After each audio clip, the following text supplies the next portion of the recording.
Hi, I am Rujuta Diwekar. बच्चों का tiffin box pack करते वक्त सबसे पहले पेरेंट्स को ये ध्यान में रखना चाहिए कि उसमें एल्यूमिनियम फॉइल ना हो। बच्चे के खाने में ऐसा कुछ भी नहीं होना चाहिए जो कि पैकेट में से आए।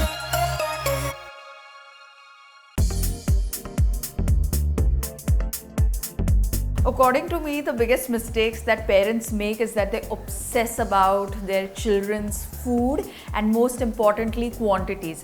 मुझे आज तक ऑलमोस्ट ऐसा एक भी पेरेंट नहीं मिला है जिसको ये लगता है कि उनका बच्चा एडिक्वेट खाता है। हर किसी को ऐसा ही लगता है कि उनका बच्चा कुछ भी नहीं खाता। So I think this whole obsession with our children's food quantities has to change. Instead, what we have to do is create an environment जहाँ पर वो लोग नेचुरली अच्छा खाना खाए। अगर उनको नेचुरली अच्छा खाना खाना है तो then as parents we have to go more to farms, less to malls. As parents we have to use our kitchens much more than apps which call for food. And also as parents when we are eating we must learn to focus on our food instead of focusing on our phones. अगर हम ये basic 2-3 चीज़ें कर पाए तो हर एक बच्चा सुदृढ़, हेल्दी, हैप्पी सब कुछ रहेगा।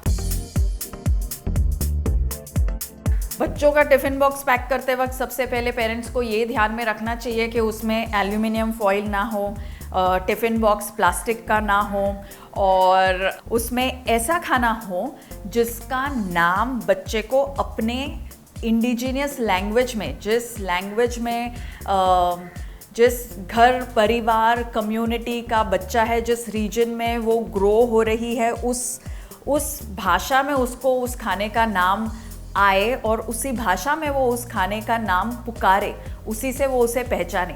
अदरवाइज हम लोग बच्चों को भी यही सिखाएंगे that this is carbohydrate, this is protein, this is fat and we will really mess up their childhood. So I hope that doesn't happen.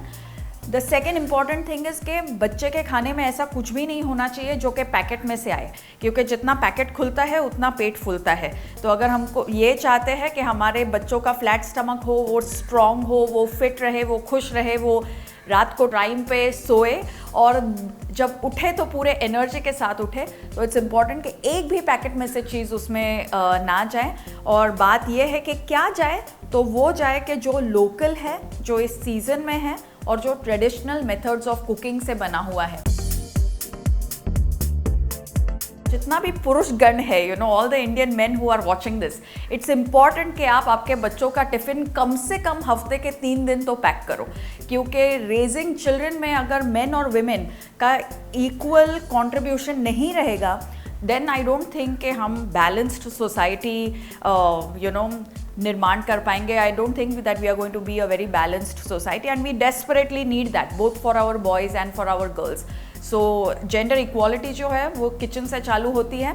Fathers are a huge role model, so fathers of every child need to contribute in the kitchen and need to understand कि अभी local क्या है, season में क्या है और traditionally इसको कैसे खाना पका के देना है। Otherwise the Indian women gate to tired, बाहर भी काम करती है, घर पे भी काम करती है, फिर टाइम नहीं रहता तो पैकेट वाला खाना बच्चों को पैक करके देती है। तो it's not the women at fault, it's the Indian men at fault. So time to take your share of blame and time to do your bit of contribution. My upcoming book is called Notes for Healthy Kids and for Parents too, because if we don't have parents who really buy into the right philosophy of food and fitness, then we can't really have children who will get fit.